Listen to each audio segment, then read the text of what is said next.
Your Reilly Factor's on tonight. Wikileaks published thousands of documents. What could be a major security breach, a bombshell involving the CIA. And maybe the worst hack yet in American history. Grave damage being done to America by leakers and hackers. Can President Trump stop the madness? We'll have a report. This is what democracy looks like. A protest called A Day Without a Woman underway. What is it? And is it necessary? Also ahead, Miller with the best places on earth to live. And a report that sales of Ivanka Trump's clothing line are soaring. Caution. You are about to enter the no spin zone. The Factor begins right now.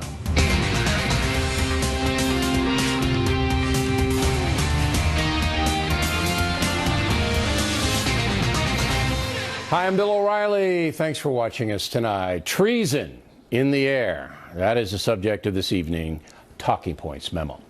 We now know that somebody either leaked or hacked into CIA files that explained how U.S. intelligence is tracking enemies of the nation. Wikileaks, again, says it's released almost 9,000 documents from the CIA Center for Cyber Intelligence. Wall Street Journal editorial put it this way, quote, "The losses from this exposure are incalculable. These tools represent millions of dollars of investment and man-hours.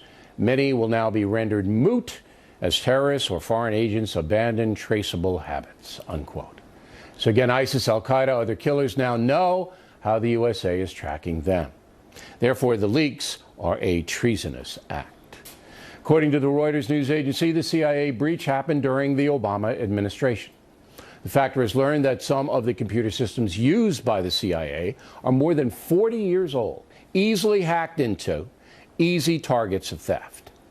We've also been told that bids are out to high-tech companies to upgrade the computer facilities of our intelligence agencies. That'll cost tens of billions of dollars, but is absolutely necessary in this very dangerous world. But no matter how sophisticated the hardware gets, we still have people committing treason inside the government. We reported on that last night. Since taking office, President Trump has been bedeviled by leaks, classified information being fed to the anti-Trump press among them. So now we have a growing catastrophe. Obviously, the CIA and other intelligence agencies cannot protect their secrets. And so far, only a few individuals have been charged with violating national security. In 2013, then Private Bradley Manning was convicted of 6 Espionage Act violations, plus theft and computer fraud, for giving stuff to Wikileaks. Just before he left office, President Obama commuted Manning's 35-year sentence, allowing him to leave prison on May 17th of this year after 7 years. Many objected to the leniency shown Manning. Talking Points believes that leakers of classified documents are actively committing treason. And it's apparent that the federal government does not have a handle on how to apprehend these traitors, much less stop the espionage. America is the most sophisticated country in the world, but we cannot protect the private conversations of our leader, our intel secrets, and our counterterrorism measures. We can't protect them. Obviously, a dangerous situation. President Trump should order the FBI to aggressively investigate all leaks and hacks, assigning that a top priority. Today, Republicans on the House Judiciary Committee requested a meeting with FBI Director Comey on the hacking and leaks. Mr. Comey should do that as quickly as possible, and it should be televised. Americans need to know if this situation is completely out of control or what. And that's a memo. Now for the top story reaction, joining us from Washington, Bob Woodward, associate editor of the Washington Post. So do you disagree with me, Bob? Well, first of all, it's not treason what the press is doing, because the press gets these things and, as you well know, carefully vets them with the government to see if they're doing something harmful. And normally the press won't print things that's going to get people killed or that blow operations. All right, let me stop you there.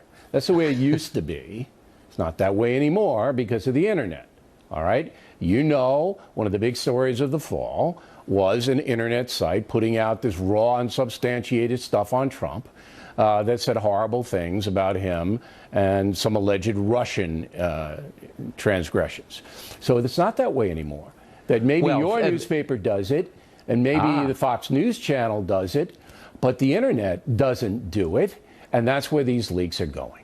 Okay, and that's Wikileaks, and that is in a different category, and I agree with you. That is a real serious problem, and that should be the focus of attention and investigation. Let me ask you, have you ever received, Bill, information that's classified that then you broadcast or talked about in a public forum? You know, in my career, I don't believe I have. I mean, I've received the information, but I usually find a way to verify it from another source, and sometimes I don't report it if I believe that lives will be endangered. That's why Bradley Manning got 35 years, okay? Because the stuff he gave WikiLeaks was put out, and then all of a sudden, American agents and some military people had to leave where they were because they might be killed. But this isn't about Bradley Manning. I'm asking about you. Yeah, I wouldn't put it out there unless I could verify it in another way. I would not violate the national security law. I would not do that.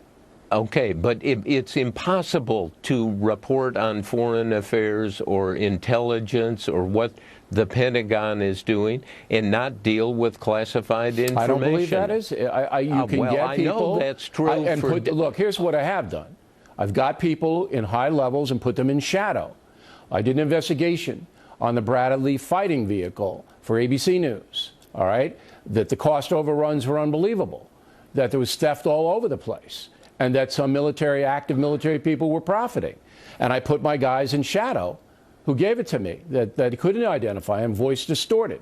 I'll do that, but I'm not going to put out an anonymous source who tells me something that I can't verify. Oh, okay, yeah, but all this stuff that we've used in my newspaper about Sessions, about Mike Flynn, has been verified, and it's been presented in a careful way that it does not harm national security. You don't think that your newspaper was used in the taping of the conversation between the Russian ambassador and Flynn? You don't think you were used? Because what happened? Flynn's career went down the drain. Yeah, we still don't know. We still don't know why this was put out, and we don't know what agency put it out. I think you guys were used. Oh, wait a minute. Come on. That's BS. Well, who put it out, Bob? Well, okay. Who put it out? Well, first of all, who fired Flynn? Not the Washington Post, President Trump, because he saw Flynn something wasn't on. in I'm not saying that Flynn didn't deserve his fate. I'm saying that you don't know who taped that. Do you know who taped that call? Look, specifically, I don't know, but I know the reporters who did this. Hey, wait a minute. This was done in a very careful way. It was verified. Bob, you're dodging me now. Come on. Do you, Bob Woodward, know who taped that call? Do you know? I do not know. Okay. All right. And you're an honest man, and I believe you. So that opens the possibility that you and your paper were used, okay, by somebody who illegally tapped Flynn because he's an American citizen. It's illegal to do it. It opens that possibility. Surely you know that. Wait a minute. This isn't about being used. This is about what's true. But we don't know what's true yet. Well, certainly we do. Trump has relieved him of duty. We know that he wasn't honest with the vice president about describing the call, but we don't know what the call was or if it had anything to do with the Trump campaign and the Russians. We don't know that. No, but we know that it was different than what Flynn had said, and that's what's therefore important. He got what he deserved in the sense that he wasn't it's up for you to make a judgment on, but these are journalistic judgments. Is this news? Can it be presented in a way that does not harm national security? Let me ask you a question. That's exactly what happened. Here's a simple question, okay? And I got to go over with Woodward here. The president's conversations with the Mexican president and the Australian prime minister, okay, were leaked. Were leaked. All right? Do you consider that a legitimate form of reportage? First of all, you are in error when you think that somehow we passively sit around and wait for leaks. I didn't say that. I didn't assume that. I asked you a direct question. Those two conversations from a president to two foreign leaders were leaked, all right, by somebody who had access to them. Do you consider that a legitimate reportage? Because it informed people about what happened. Those were legitimate stories, and they were verified. Oh, come on. It certainly whipped up anti-American sentiment inside Mexico. It certainly did that. Well, look, we try to report the news, and the second or third bounce is not something that can be controlled. Paper. I want you to be clear. I'm not disparaging you or your paper. I want to know who the leakers are, all right? Who they are, and what agencies cannot control these people. And I think you do too. Okay, you would be surprised. I have had presidents in Republican and Democratic administrations provide information that is technically classified. I've had very senior people in the Pentagon, it's off the record, don't print it. No, it's not. This is what happened. Check it out. This is the way it can be reported and dealt with. And Bill, you know that happens all the time. And the question is here, can it be done in a careful and fair way? And here's I believe the question it has. for me. Does it damage the country? That's the question for me. Great debate. We'll continue it. And we love having you on. We love having you on. Thank you. Next on the rundown, new poll on President Trump has some very interesting results. Bowling and Rivera will analyze. Then later, Miller on the best places to live in the world. And a vicious crime gang from El Salvador continues to plague the nation. Those reports after these messages.